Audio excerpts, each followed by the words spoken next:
বাপের বাড়ি থেকে শ্বশুর বাড়ি যাওয়ার জার্নিটা যেন প্রতিটা মেয়ের কাছেই খুব দুঃখজনক একটা জার্নি। বাড়িতে ঘুরতে এসেছিলাম 15 দিনের জন্য, আর এই 15টা দিন যে চোখের সামনে দিয়ে কীভাবে হাওয়ার মতন উড়ে গেল বুঝতেও পারলাম না। যাই হোক, আজকে ব্লগটা শুরু করেছিলাম একেবারে দুপুরবেলা থেকে।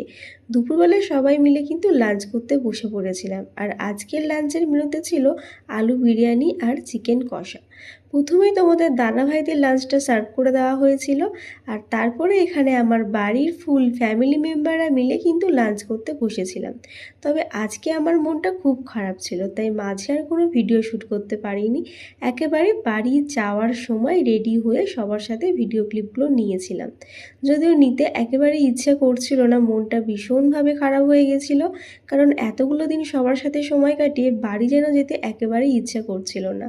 তবে ওই যে সবাইকে তো সবার গন্তব্যস্থলে ফিরে যেতেই হবে, তাই আমাকেও কিন্তু যেতেই হতো। আর ওদিকে দেখো, আমাদের সিউ করতে কিন্তু আমার বাড়ির ফুল মেম্বারটা চলে এসেছিল। সবাইকে ছেড়ে যেতে মনটা এতটাই খারাপ হচ্ছিল যে কি বলবো। মনে হচ্ছিল আরও কটা দিন যেন থেকে যাই। তবে মাম্মামের শরীরটা খারাপ থাকাতে আর বেশি দিন এখানে থাকতে পারলাম না। আর ওদিকে দেখো, মাম্মামকে নেওয়ার জন্য কিন্তু সবাই ব্যস্ত হয়ে গেছিলো, কারণ ও কিন্তু এই কদিন ধরে কারুর কাছেই যাচ্ছিল না, আর বাড়ি যাওয়ার আগেই কিন্তু সবার সাথে ভাব হয়ে গেছিলো। এটাই প্রতিবারই আমার সাথে হয়ে থাকে। আর এখানে দেখো, ওর ছোট মিমি, ওর বড় মিমি সবাই মিলে কিন্তু ওকে কোলে নিয়ে আদর করছিল, আর ও তো আমার কাছে আসার জন্যই ব্যস্ত হয়ে যাচ্ছিল। আফটার অল ও আজকেও নিজের বাড়ি ফিরে যাচ্ছে যে।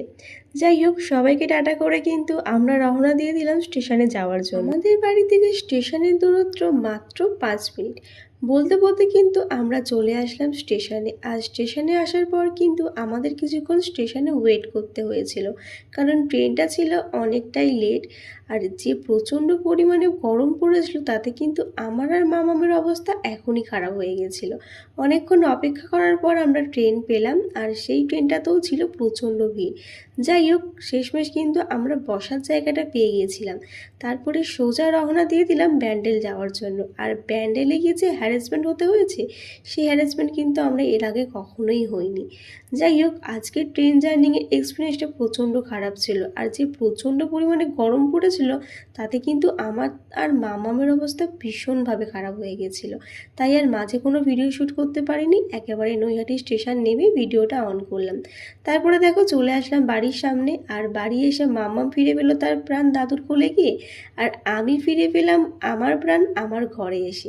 দেখবে, যতই যাই হোক, নিজের বাড়ির মতো শান্তি কিন্তু কোথাও নেই। তাহলে চলো, আজকের মতন টাটা, দেখা হচ্ছে নেক্সট ভিডিওতে। বাই।